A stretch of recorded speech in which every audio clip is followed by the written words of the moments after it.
can everyone hear me? I just want to make sure that I'm loud enough. Ben, does that sound good? Okay. So, like Ben said, my name's Tanamachi. I'm a graphic designer, lettering artist, illustrator based in Brooklyn, New York. It is my first time to Louisville, so thank you for inviting me. I'm so glad to be here.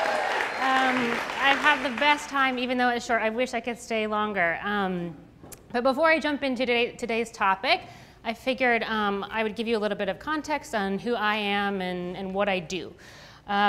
So I'm going to give you kind of the short and sweet version. About 10 years ago, I happened to pick up a piece of chalk at a friend's party in Brooklyn, and I started hand lettering some typography on the wall. This whole new invention called chalkboard paint was like a revelation. This was pre-Pinterest 2009. Little did I know, but that encounter would be a launching point into a very unexpected story for me. Those tiny sticks of dust would eventually lead me to be commissioned by dream clients such as Oprah, Time Magazine, Burton Snowboards, and Penguin Books. I'm just blasting through these. But it was about 6 years ago that I decided that it was actually time to maybe step away from the chalk murals and continue to challenge myself to grow as a designer and an artist. So now I find myself working in all kinds of mediums, still creating a lot of large-scale mural work, some typographic and some more illustrative in nature. I also do a good amount of packaging work, as well as regular branding. And I tend to work on longer term book projects like this ESV Illuminated Bible project in 2017, where there are over 500 illustrations in this book. So that whirlwind journey through the first decade of my career essentially brings us to current day, where we arrive at the real topic that I was invited to speak on, which is this idea of muse. Preparing for this presentation made me really sit down and think, what or who is my muse? What is my source of inspiration? What foundation have I built my creative work upon? So as I thought about it, I knew I only had about 20 minutes up here to share my findings with you. I needed to unpack the source of my inspiration as an artist while also keeping it lighthearted and inspiring. After all, we're at the end of the work week, Friday morning, 9 a.m. So I thought, great. I know exactly what I'm going to talk about. The Japanese-American internment camps during World War II. I mean, that's what you want to deep dive into on a Friday morning, 9 a.m., right?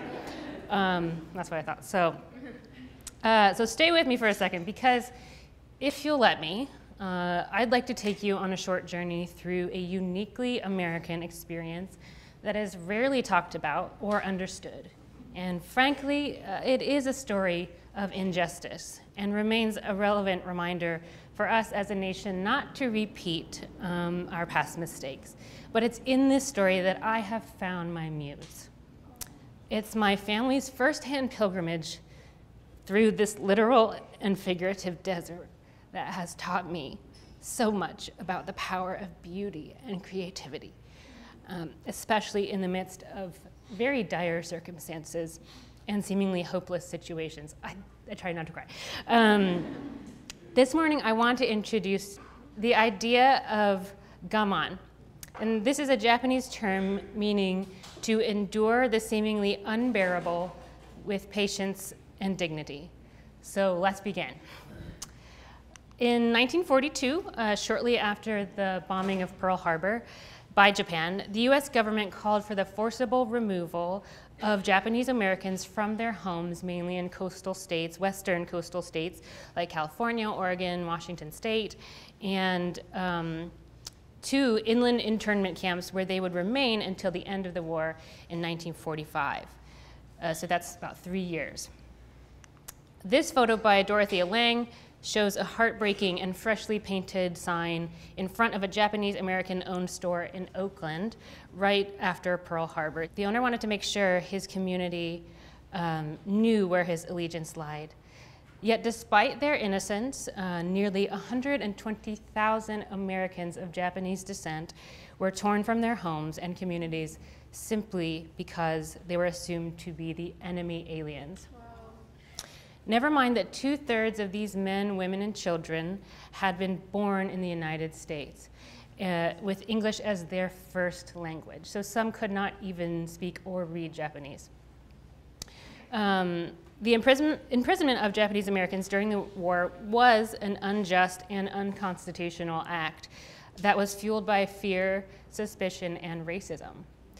At the time, my grandmother, Mitzi Nimura, was 19 years old, living in Southern California's Imperial Valley, and that's right against the Mexico and Arizona borders, right down south. And my grandfather, Tom Tanamachi, was also 19, but living in Los Angeles in Long Beach, cruising the suburban streets in his ragtop convertible. So when Executive Order 9066 was issued by FDR in '42, both the Nimuras and Tanamachis were forced to leave their homes and relocate to Poston internment camp in the Arizona desert, along with almost 18,000 others who were at Poston. Each family member was only allowed to take what they could carry. So as you can imagine, conditions inside camps were bleak. Families were housed in shared wooden barracks. They used communal latrines, and they slept on army cots or sacks filled with hay and straw.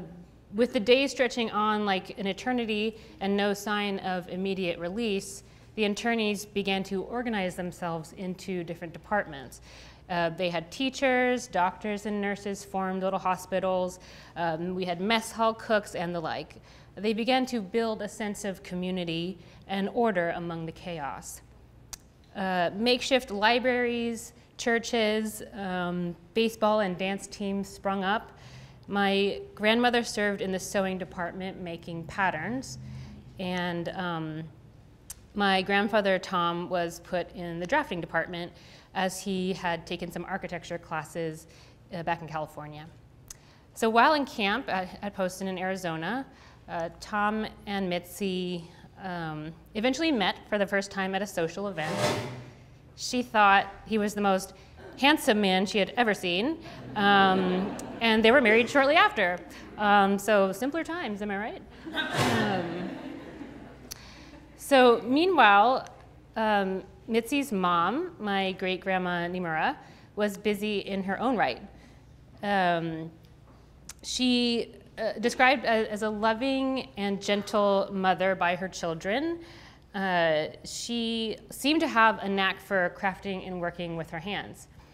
My family is fortunate enough to have some of the creations she made while in camp handed down to us. My favorite is this origami umbrella, about 6 inches in diameter. The ribs are made of toothpicks, and the stem is it's half a lacquered chopstick. And if you look closely, you'll see that the umbrella is actually made from Marlboro cigarette wrappers. This second umbrella showcases an impressive butterfly silhouette by folding the cigarette wrappers at different points. Recently, a fellow Japanese-American colleague of mine joked, there must have been a lot of chain smoking in camp. And I thought, yeah, thank God. We have these beautiful pieces of art. So great-grandma Nimura also constructed these tiny flower arrangements out of bread dough. It has always impressed me how she was able to create such beautiful things out of the most mundane mediums, even scraps and trash. I've always admired how my elders made the best with what they had. So growing up and seeing these pieces of great-grandma Nimura around my home, it always made me curious. I wondered, were there other things like this out in the world that had been made in camp? And if so, what were they? What did they look like? So several years ago, I discovered a book called The Art of Gaman, Arts and Crafts of the Japanese American Internment Camps by author Delphine Hirosuna. whose parents and older siblings were also interned. It turns out that Great-Grandma Nimura's creations were honestly just the tip of the iceberg. This book opened up a whole new world to me and gave me a new lens through which to view the internment experience. So the following images and excerpts are taken and used with permission by Delphine Hirostina herself. So the making of arts and crafts in the relocation camps was both a physical and emotional necessity for the internees. At first, they simply sought ways to make their surroundings more habitable. At night, evacuees dodged the searchlights that swept the grounds to forage for building material. With at least half of the camp population made up of children under the age of 17, the adults were determined to provide them with an illusion of normalcy. The scrap lumber pile was the most happening spot in camp. Many managed to produce objects such as wardrobes and dressers, baby cribs, hutches, and even sofas, despite having only access to rejected, not riddled wood. So gardens began to spring forth from the barren desert landscape. Those with green thumbs and grand visions hauled boulders and indigenous shrubs to make rock gardens. For this garden shown here, water was hauled by the internees from the communal bathhouses and laundry rooms. Here, an artist draws a crowd as he works on a watercolor of the landscape around Camp Amachi in South Colorado. Also at Amachi, the internee-run education department organized an exhibit of children's art for everyone to enjoy. Next, as shown here, is a tiny cigarette case woven from repurposed string from an unraveled onion sack. So very beautiful pattern work. This next image is a beautiful six-sided wooden vase, about 8 inches tall, made from scrap lumber from a crate. These here are wooden sandals, again made from the scrap pile. And shell brooches were common at camps like Tule Lake in California and Topaz in Utah, as both were situated on dry lake beds, which were littered with tiny little shells. So using screens, the internees would sift out the shells and then would sort them, bleach them, and then painted them with different colors. This desk nameplate was made from scrap lumber. Dr. Kiyasu was a popular physician who practiced in Japantown in San Francisco before and after the war, and a grateful patient actually carved a nameplate for his desk in camp. Shown here is a little sunflower seed pin about 2 inches in diameter. The seeds, along with these 3 tiny little shells, were glued onto a milk bottle cap. This next one is one of my favorites. It's just a little pipe cleaner bouquet in a mayonnaise jar. The mess hall had an excess of mayonnaise jars, so they were the perfect kind of house for these little creations. These bird pins were very popular. The pattern would be drawn on a scrap of lumber and then sculpted and sanded into a 3D form, then finally painted and lacquered with a safety pin glued on the back. Japanese dolls were made from old kimono fabric, crepe paper, and embroidery thread. So the folded hair is from beautiful crepe paper, so very delicate. The leather for this wallet probably came through a mail order catalog. The artist personalized the wallet by beveling it with a scene of the Tule Lake guard tower and barracks. And here are some hand-painted playing cards made from electrical insulation board, made by artist Choji Nakan. As word of his skill actually spread throughout the camps, he began to get letters from the other camps requesting decks of their own. So he eventually made decks for people in the 9 other internment camps. And lastly, a few of my favorite pieces. Tiny wooden trinkets carved from scrap wood made for children who lived in the camps. So it's the umbrellas made by my great-grandma Numera, and the thousands of objects like these vases, dolls, and brooches that are all clear pictures of the power that beauty and creativity have to help us Gaman, or endure the seemingly unbearable with patience and dignity.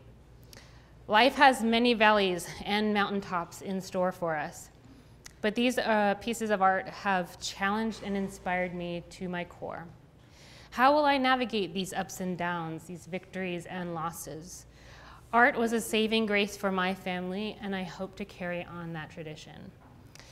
When I began chalk murals almost a decade ago, it was not lost on me that I was using literal dollar store chalk to create elaborate designs for some of the world's most influential people and brands. Creating beautiful things from simple and unexpected materials is in my blood. So, I charge you to embrace the spirit of Gaman with me, to continue creating beautiful things even when you feel that you are voiceless, that your resources are limited, or that your well has run dry. Because the most beautiful and valuable piece of art that I own, a tiny umbrella fashioned out of trash, was made right in the middle of a literal and figurative desert. Thank you very much.